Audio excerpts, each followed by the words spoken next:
제18장.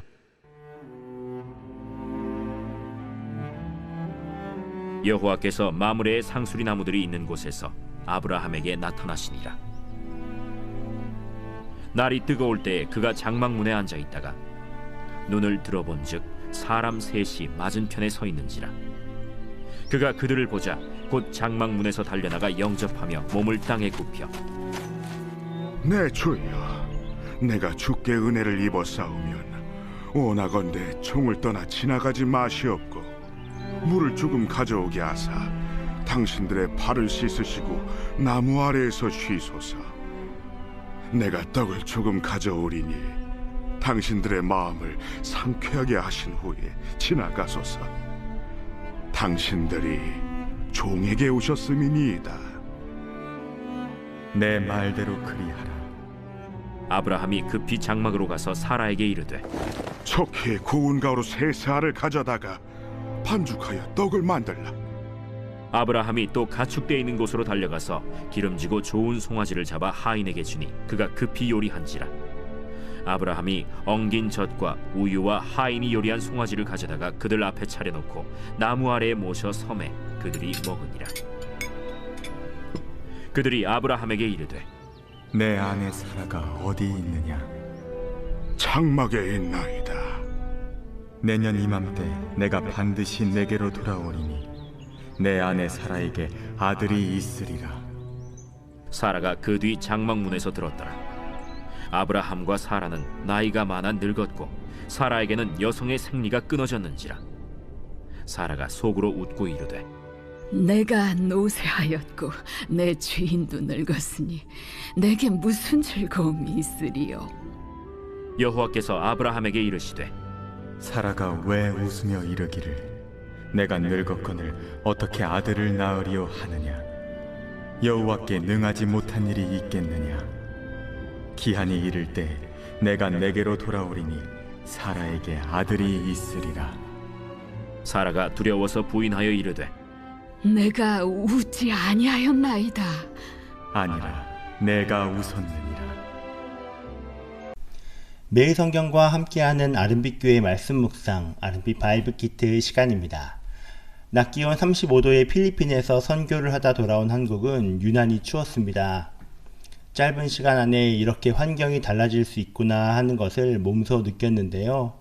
환경이 달라져도 우리에게 말씀하시고 그 말씀을 이루어 가시는 하나님은 신실하신 분이심을 기억하시기를 축복합니다.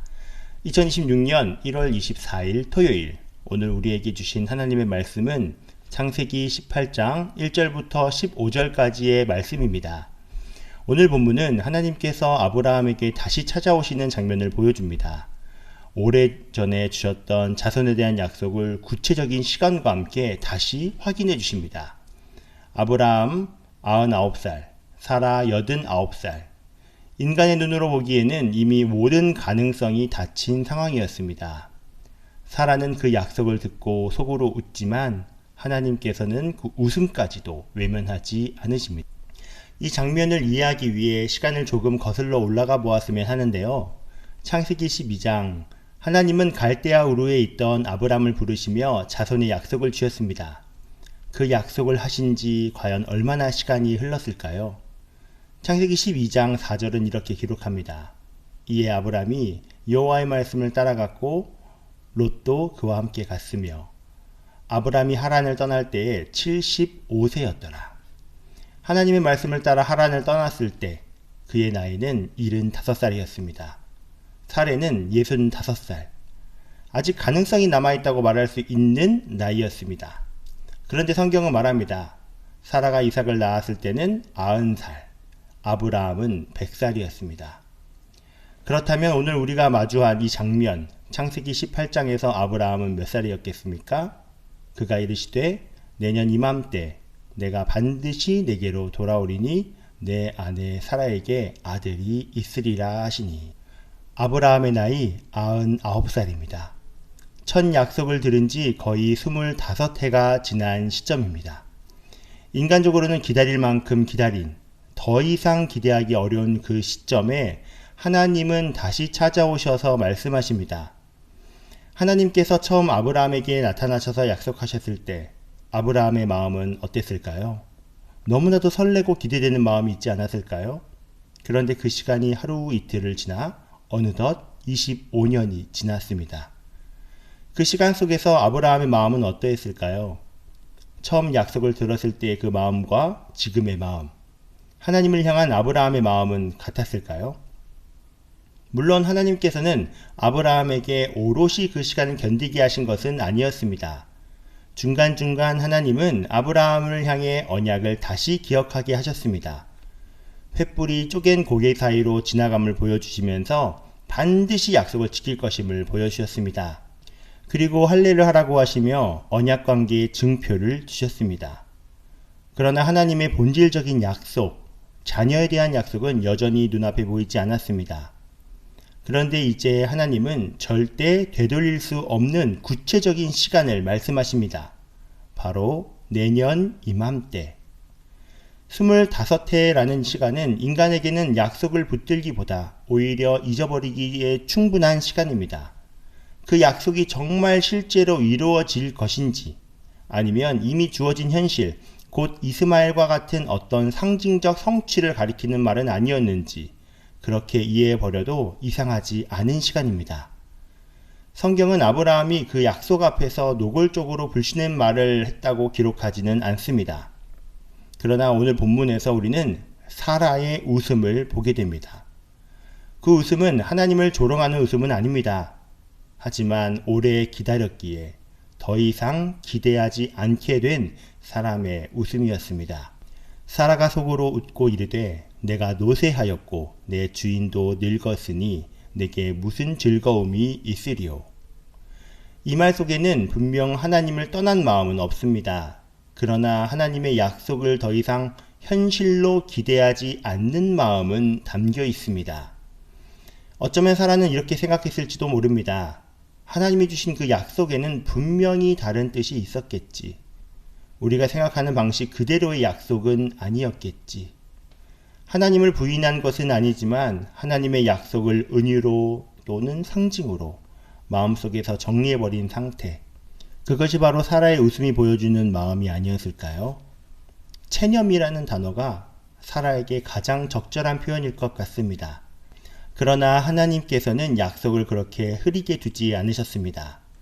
하나님께서 말씀하신 자손에 대한 약속은 은유가 아니라 실제였고, 가능성의 이야기나 위로의 말이 아니라 분명한 역사 속 성취를 향한 약속이었습니다.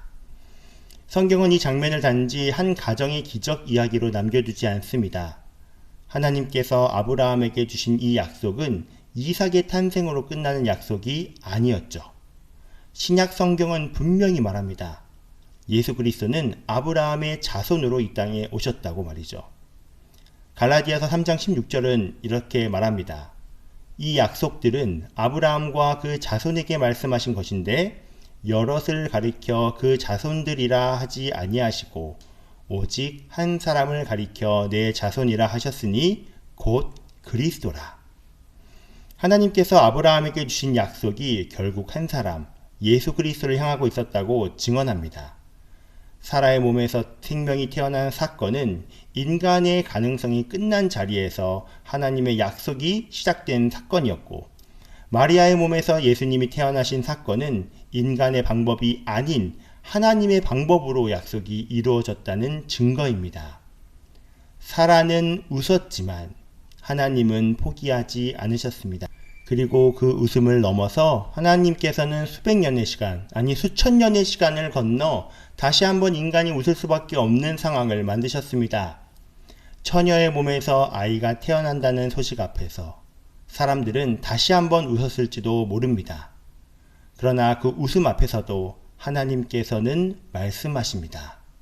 여호와께 능하지 못한 일이 있겠느냐. 내년 이맘때, 이 말씀은 하나님 편에서도 더 이상 물러설 수 없는 선언입니다. 구원 역사를 이루어가고자 하시는 하나님의 선언입니다. 하나님은 자신의 신실하심을 걸고 약속이 말이 아니라 현실이 될 것임을 분명히 하셨습니다. 한국인들이 제일 자주 어기는 약속이라고 하죠. 언제 한번 밥 먹자. 언젠가는 만나자는 말이지만 사실 그 언제가 언제인지는 모릅니다. 하지만 이 약속이 언제 어디서 어떻게 만나자는 말로 구체화가 된다면 그때부터 이 약속은 막연한 말이 아니라 실제적인 약속이 되죠. 오늘 본문에서 하나님이 하신 말씀이 바로 그렇죠.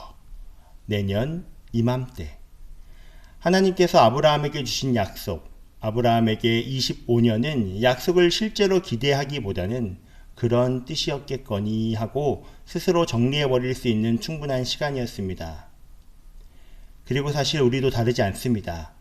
우리는 하나님의 말씀을 읽고 약속의 말씀을 듣습니다. 그러나 시간이 지나고 상황이 바뀌고 기도한 대로 응답이 오지 않는 시간이 길어질수록 그 말씀이 정말로 이루어질 것이라고 기대하기보다는 그저 위로의 말, 교훈의 말, 바르게 살라는 의미 정도로만 받아들이며 마음속에서 그 약속의 무게를 조금씩 내려놓고 있지는 않은지 오늘 말씀은 하나님의 약속을 듣고 속으로 웃고 있는 우리를 돌아보게 합니다.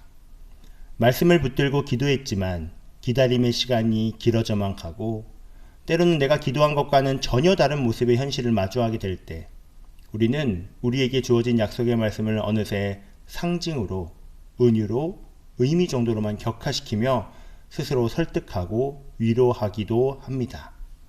하지만 오늘 본문은 분명히 말해줍니다. 하나님께서는 약속을 그렇게 흐리게 두지 않으시는 분이시라는 것이죠. 하나님께서는 하나님의 때에 하나님의 방법으로 우리의 삶을 어루만져 가십니다. 아브라함에게는 그 시간이 25년이었습니다. 우리 성도님들 가운데는 어떤 분에게는 10년이 될 수도 있고요. 어떤 분에게는 20년이 될 수도 있고요.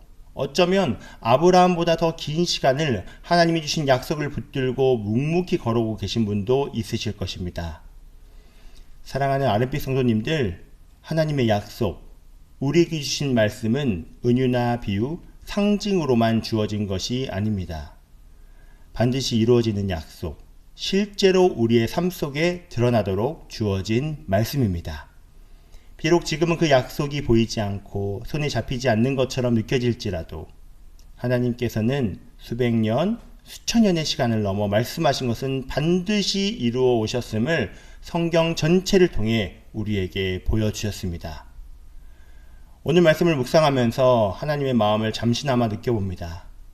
얼마나 더 보여줘야 믿을 수 있겠니? 이러한 하나님의 마음에 저는 이렇게 답을 합니다. 하나님, 제가 이렇게도 믿음이 없습니다. 제 믿음은 너무나도 연약합니다. 죄송합니다. 그때 우리 주님은 오늘 본문을 통해 분명히 이렇게 말씀하십니다. 여호와께 능하지 못한 일이 있겠느냐? 엘 샤다이, 전능하신 하나님은 능하지 못한 일이 없습니다. 사랑하는 성도님들, 믿음은 나 자신을 바라보는 것이 아닙니다. 상황과 환경을 바라보는 것도 아닙니다. 그 모든 것 너머에 계신 하나님을 바라보는 것입니다. 믿을 수 있을 때 믿는 것은 믿음이 아닙니다.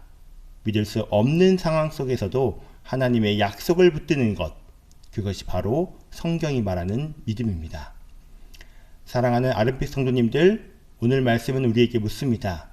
말씀 앞에서 보이지 않게 웃고 있는 것은 아닌지, 그 말씀을 끝까지 붙드는지를 말이죠. 사라는 웃었지만 하나님은 포기하지 않으셨고, 아브라함은 오래 기다렸지만 하나님은 약속을 잊지 않으셨습니다. 그리고 그 약속은 결국 예수 그리스도 안에서 이루어졌습니다. 우리의 삶 속에 여전히 이루어지지 않은 약속들이 있을지라도 전능하신 하나님 엘 샤다이를 신뢰하며 하나님의 때와 하나님의 방법을 끝까지 붙드시는 믿음의 하루가 되시기를 간절히 축복합니다. 다 함께 기도하겠습니다. 약속하시면 반드시 이루시는 하나님 아버지 감사합니다. 오늘도 우리에게 주신 생명의 말씀을 붙들고 믿음으로 나아가게 하심에 감사합니다. 주님이 우리에게 말씀을 주셨음에도 그 약속을 흘려보냈던 우리의 모습을 두고 회개합니다. 하나님은 능치 못하신 일이 없으심에도 나의 생각으로만 하나님을 바라보았습니다.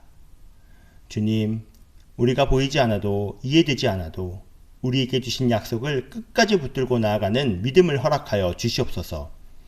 우리의 시선이 상황이 아니라 하나님께 머물게 하시고 오늘도 약속을 이루어 가시는 주님을 신뢰하며 걸어가는 아름빛 성도님들이 되게 하여 주시옵소서.